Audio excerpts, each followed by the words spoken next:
We hear it all the time, right? That fertility just drops off the cliff the second you turn 40. But is that really the whole picture? Today, we are going to dive into the surprising and honestly, the real truth about fertility in your 40s.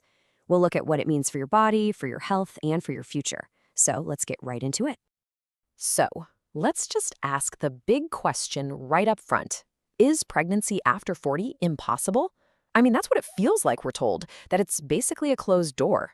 Well, the biological reality is so much more nuanced, and frankly, it's a whole lot more hopeful than you might think. And look, this isn't just some abstract idea. I have a friend who, and this is a true story, at 45 was getting all the classic signs of perimenopause. We're talking night sweats, irregular cycles, the whole 9 yards. She was absolutely convinced that that chapter of her life was done. And then, bam, she found out she was pregnant.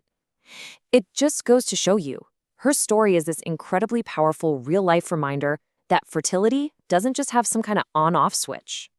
My friend's story really brings us to a super important point that we all need to understand. Perimenopause isn't the end. It's not a stop sign. It's a transition. We have to completely reframe how we think about this phase of life.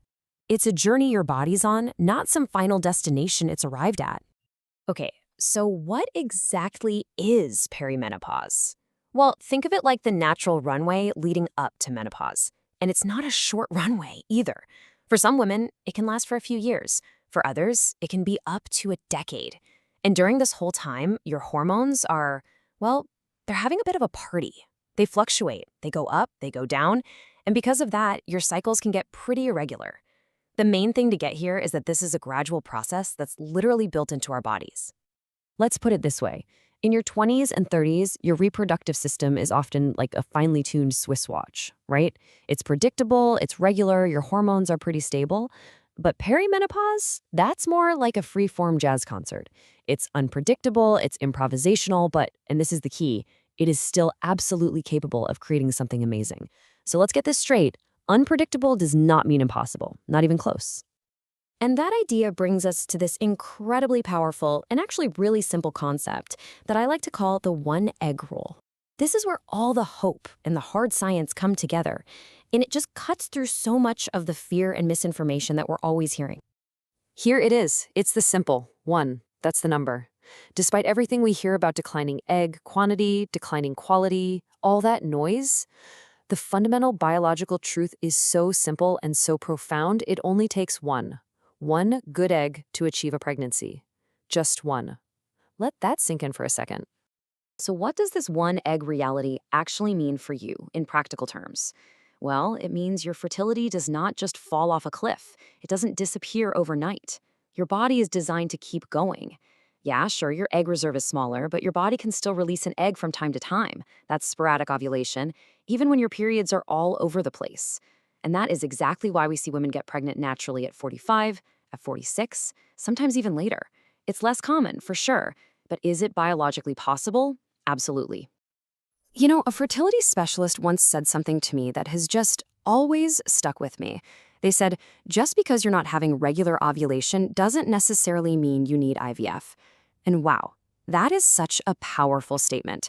It's a reminder that our bodies are often so much more capable than we give them credit for, especially during this period of incredible change. Okay, so we've covered the biology. We know what's possible. But what about the things you can actually do? The things you can control? Well, that's where nutrition comes in.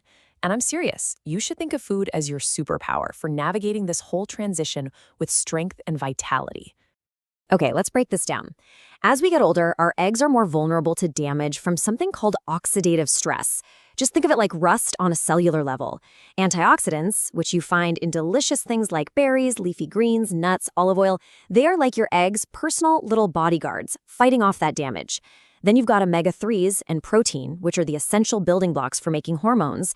And vitamin D, it's like the conductor of the entire reproductive orchestra, making sure everything is working in harmony. And it's not just about one or two things. It's about supporting your entire system. Everything is connected. For instance, if you're low in iron, that can directly mess with ovulation.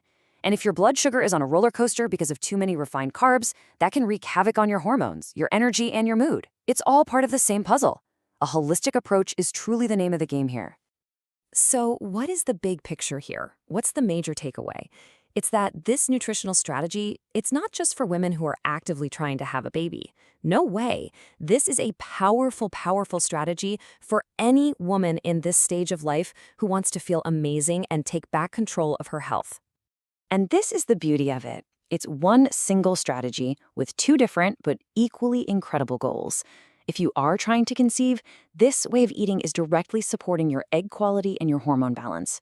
And if you're not trying to conceive, well, this exact same strategy can help ease those annoying perimenopause symptoms like hot flashes, and it's a huge investment in your long-term health. It's a win-win. You're nourishing your future, no matter what that future holds.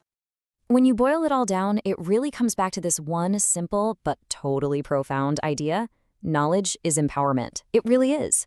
When you can separate the myths from the reality, when you actually understand what's going on inside your own body, that's when you can make choices that truly empower you. So, I'm going to leave you with a question to think about. Now that you have this knowledge, what are you going to do with it? How can you use this new understanding of your body's incredible natural transition to empower your own health choices, starting right now, today? Thanks for tuning in.